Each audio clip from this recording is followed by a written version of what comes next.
Today I want to make a video on the GrowWatt 6000T, 12,000T and the LVX 6048, the yellow one from MPP Solar. And the reason why we discontinued them is because of this big piece of metal over here. The LVX, that one that is sold under many different names. You get the black one with the logo, the transformer in the front.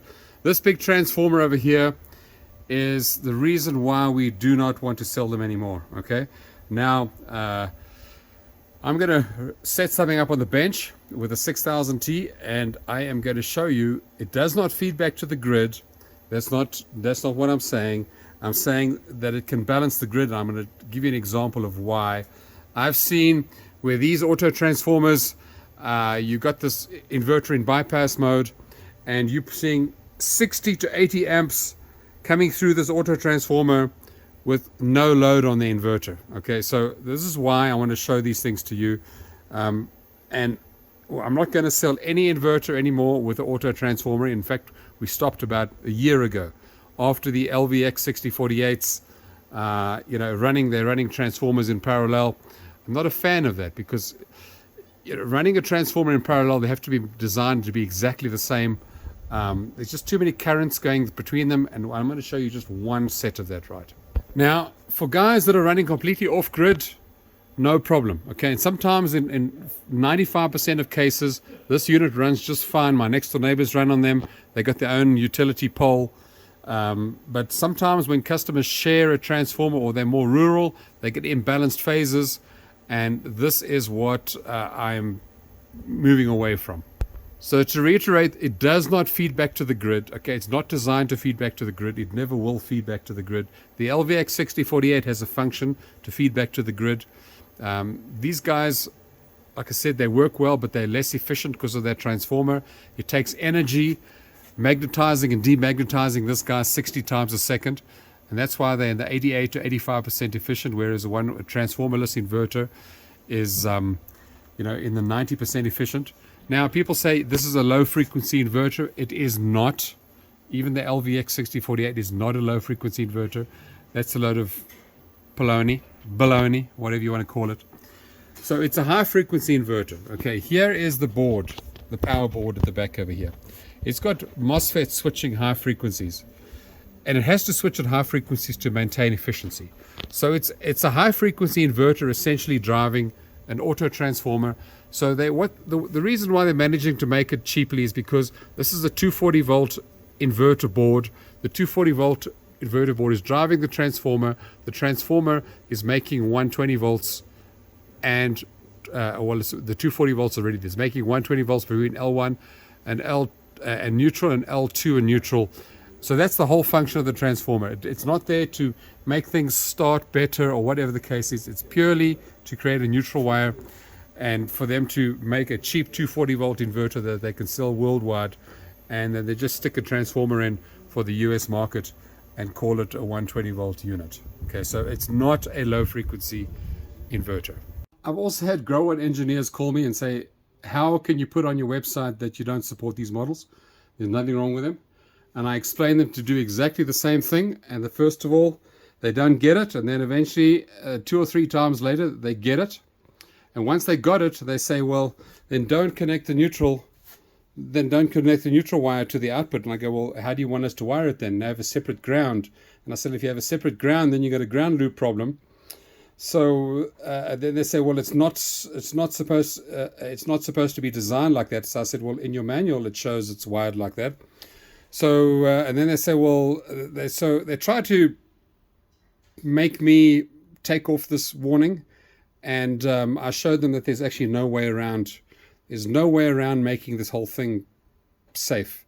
So yeah, it's a big company. I really don't care. But guys that are selling inverters with auto transformers in them, I don't think they do their due diligence when working the stuff out. So here's the childlike drawing I made. There's the utility pole. There's your transformer outside on your pole, maybe 7.2 kV coming in. There's your auto transformer, your transformer rather. And then there's your utility pole, your transformer coming to your house, 120, 120, 240 between A and B. Now, you might be sharing the same transformer with all your neighbors, who knows.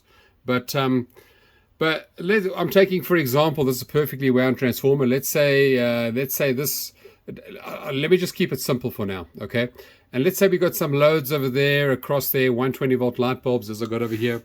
I got two 120 volt light bulbs, and one is across phase A and the other one's across phase B. And so what happens is with the inverter running in inverter mode, everything's beautiful, perfect. And I'm not saying this happens in all cases, but I found that about 5% of cases, we find massive amount of amps going through this inverter, and then everybody's scratching their heads why. And the only thing I'm not showing you here is, if you look at this inverter, it has two inputs, hot 1 and hot 2, okay? And then obviously there's also a neutral. There's a neutral on the output. Now, if at some point you're going to tie the neutral from the main panel to the sub panel, if you have a separate ground or whatever the case may be, you could probably get away with it, but it's not practical to have a separate ground, because then you got ground loops and all these other things. And I brought this in more detail. I had that video that I made called Dangers of Auto Transformers. Now, on a neutral line over there, they normally link the neutral to the ground. They're bonded to the ground over there. And on the output of this inverter, it also has a neutral. The input of this inverter does not have a neutral, all right? But invariably, at some point, it has an output which is neutral. So invariably, at some point, you're going to connect that neutral to the neutral on the output. And it's going to go to your loads. There's L1 and L2. I'm drawing while I'm busy filming. L1 and L2 going to your loads on the output of the inverter. You can see over here, this is not about the outputs right now. The AC output is not connected hot 1, hot 2. And I'm going to do a little demonstration for you. What I'm going to do is I'm going to make this inverter run. Now, this only happens when the inverter is in bypass mode and it's charging the battery. So right now, with that power pole not doing the dotted line to the load, it's not going to do anything, okay? So what I have set up for you over here is I've got a little box. Here's my 240 volts coming in as if it's from my transformer, auto transformer, let's say outside on the pole. And yeah, I have a simple box over here. And what I've done is, it's live at the moment, and I've loosened the nut on this side over here to simulate a fault, okay? Or there's 1,000 ways this can happen. It doesn't always have to be a fault. It could be a higher load on one leg than the other. But so what I'm going to show you is, if I pull this wire off here right now, okay, supplying, one of these lights are going to go out. That's the bottom light. If I put it on, so you can see the bottom light is connected to the black phase. Okay, so what I'm going to do right now is I'm going to turn this inverter on, and you can see it's wired over here. I've got the wires coming down there through my double pole breaker, going to my plug over there, and going into the inverter. Okay, this is all about the neutral issue. Okay, so there is no way around it. So this is one of the reasons why I'm showing this video. So we got hot 1, hot 2 going in there, and I'm going to turn this inverter on, and I've got it in bypass mode. So if you had it in SPU mode, I've got it in utility mode. So utility is the priority. If you had it in SPU mode, when the battery ran low, it's going to go into this mode directly. The power line is going to go dotted line to the load, and also to the dotted line to the battery. So it's charging the battery at the same time as charging the loads. Okay, and you can see it's all hunky-dory. And before, you can see I've changed nothing else. The inverter's in bypass mode. And now I remove this black wire. Okay, let's say something goes wrong. You can see the sparks over there. All right, I removed the black wire. All right, but look what happened. The other light stayed on. All right, so the power. So I've actually broken this wire over here, and this wire is still connected over here, still connected over there. So the power is coming through there, going through the auto transformer. The auto transformer is actually feeding back 120 volts to this light bulb, even if I've broken the connection right there. Okay, so this inverter, let's say I've got a whole house running, I've got a dryer, I've got you name it, and something goes wrong with a particular phase on one side while this unit's in bypass mode. All of the house's load is going to go through this auto transformer, and the auto transformer is going to try and make up the phase that's missing and feed back to the house. So check that out. So that second light is on, but the moment I turn, let me just zoom out on this camera. The moment I turn this inverter off, boom, you'll notice that one of it finally recognized that one of the phases is gone. Now this inverter obviously won't turn on again like that, because it's looking for 240 volts to turn on. it's got a power symbol over there, but it's flashing, meaning that there's one phase missing. Okay, and it won't connect. So in order for me to make this work again, I just quite nervously take my phase from my supply, put it on there, my light comes back on, I wait for the inverter to go into bypass mode, watch it over there. The moment it goes into bypass mode, then it's switching this auto transformer into my supply system, and I take off the phase feeding there, and there you go. I got my whole inverter running one phase on my house. All right. So the same thing can happen is, now let me just turn this off to stop the noise. Let me just turn the switch off over here, and you'll notice that that light will come back off. So now let's say, for example, one of these guys, 120 volts, let's say you're sharing this transformer with your neighbor, or it's a weak transformer, and you've got a whole lot of loads on phase 1 over there. Let's say you're drawing 50 amps on phase 1 and 0 amps on phase 2. Okay, so this inverter right now is going to it's going to check, oh, there's 50 amps being pulled on one side and 0 on the other side, and this auto transformer is going to try and make up and feed back from the phase that's not being pulled and feed back to the phase that is being loaded. So, I mean, I've seen a customer who has got 80-foot length of wires. So let's say this inverter is in his barn out 80 feet away. He's using, he used 10 gauge wire, which was also wrong, but thank goodness he did. He used 10 gauge wire, running it to his barn, and from his barn he had it feeding back to his house. So obviously at the same point he has to use the same neutral wire, because the inverter is feeding back to the house, also with a box. And you cannot just remove the neutral, because at some point the ground is bonded to the neutral, and you can't just remove the ground. So the whole thing's a big cluster. Okay, so he had, when this thing was in bypass mode, he had 80 amps running through this wire, and there was no load on the other side, just because of phase imbalances and a ground loop that he'd created.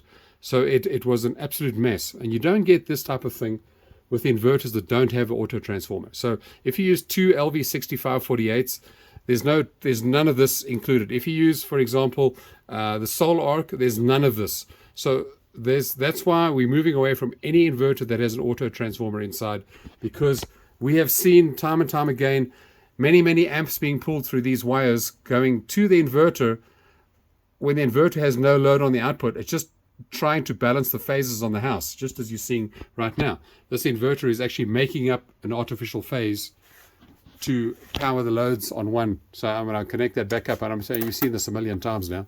Put that on over there, and I've got the inverter in the on position. It'll go into bypass mode. So it's only when it's in bypass mode busy charging. Okay, so and this, to me, yeah, it warrants enough for me not to use these inverters. If you're completely off grid, don't have an AC power supply, or you don't have a utility transformer and things like that, fair enough, it's still fine. But I just don't like the idea that you can lose a phase on supply. You can see the sparks there too, even though and actually, you put a current clamp meter on there. We're going to 0 amp, set him to AC amps, and put on a 60 amp scale over there. Look how many amps we're pulling on phase 1. Remember, it's charging as well. So we're pulling 22 amps on phase 1, okay, with phase 2 disconnected. And I need to find a way to turn these lights off. But if I turn the lights off, then the load's not going to be there. So this thing's charging the battery as well. That's where the 22 amps is. Now when I put that black wire back on, okay, it's only drawing 12 amps, okay, or 11 amps.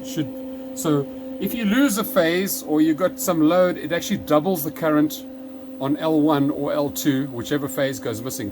It doubles the current on the phase that doesn't have the problem, and there's no current on the phase that does go missing. All right, so it's